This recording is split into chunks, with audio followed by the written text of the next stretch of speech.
My name is Steve Adamko, and I am a professional interior designer, plus the owner and founder of Spectrum Interiors, established in 1982, based in Kalamazoo and Portage, Michigan.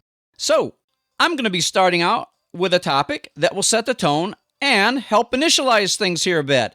We're going to be talking about ambiance. Okay, hey, good to be here with you. We're going to talk about creating ambiance in your residential interior design and decorating, no matter what the budget. Okay, truly in regards to interior design and decorating, it's all about the magic and excitement of ambiance. This goes far beyond a look. How many know what ambiance really is? Well, let's check the dictionary. Well, it says we're talking about a mood, character, quality, tone, or atmosphere of an environment. This is also another definition, that which surrounds or encompasses. The above is a good definition, but what we're talking and looking at when we create ambiance, no matter what the budget is, consider this. Ladies, how does it feel if you wrap yourself in a nylon windbreaker versus a mink coat? Now, you're the same person in both scenarios, correct? But your emotional feeling, your ambiance, the way you talk, the way you walk is different. Is that true? You know it is. So you actually put on a different demeanor in a sense, or a more expansive demeanor of yourself, correct? That's what we're going to be talking about. Now, I've taken the above definitions and expanded on them a little bit more. So here's my definition of ambiance. Ambiance is the intangible element of an interior that touches the heart, the soul, the mind, and the emotions, that is visually appealing, intellectually stimulating, emotionally satisfying, and totally enriching for the occupants and their guests. Now, the same magic that creates excitement can also induce calm. So it can do several things at the same time. It provides a haven and creates a backdrop or background for the occupants and their possessions so that they are the gems in their own setting. So think of photography. You want to have a portrait made of your family, and a photographer that is really good is going to choose the correct backdrop that really brings out the very best in you or you and your family. And like jewelry, you are the gem, you are the ruby, you are the diamond. We want to position you in such a way that your setting or your environment brings out the whole character, the quality, the fire, the color of your personality, because you're unique and there is nobody like you in the whole world. That's correct, isn't it? So why is ambiance so important? I'll be quite frank with you. Without ambiance, you end up with basically just a quote-unquote look. And a look, to me, doesn't really incorporate the depth of your personality and character, as well as other attributes of that nature. It's rather superficial. And it doesn't express the true treasure that's in you as a unique individual. So the big question is, why do so few people have ambiance? Number one is they try to follow a trend or fad.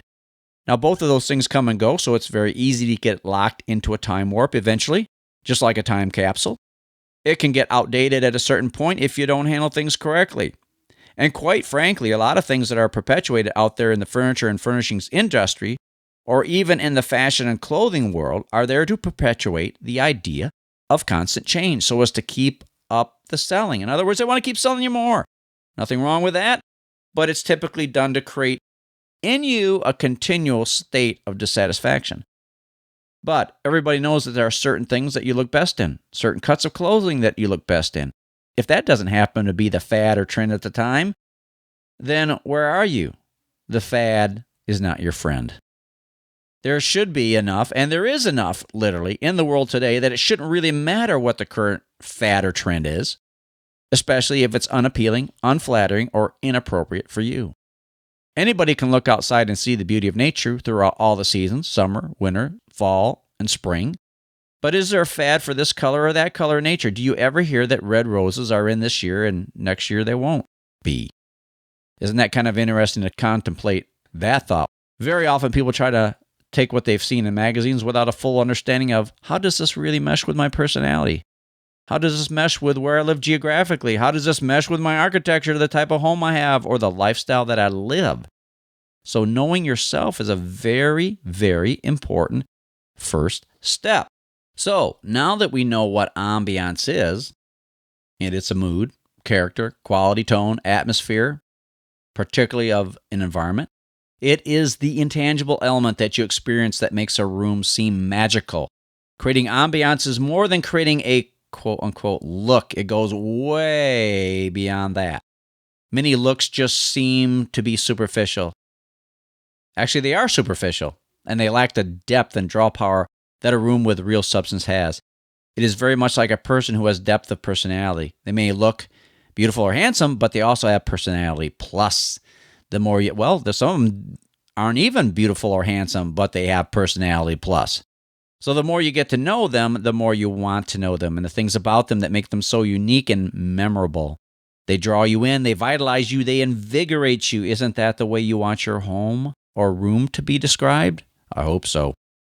These same personality plus people come from all walks of life. Some are subdued, some are gregarious, some are mild-mannered, some are racy, but you get what I mean. The same thing happens in wonderful rooms. They also come in various looks, colors, themes, and backgrounds.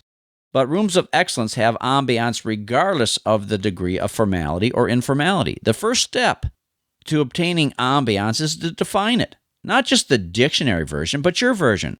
How do we do that? With words, word pictures. Words are containers for expressing and articulating thoughts, ideas, and emotions. So what kind of words shall we use to define your ambiance? The answer is adjectives.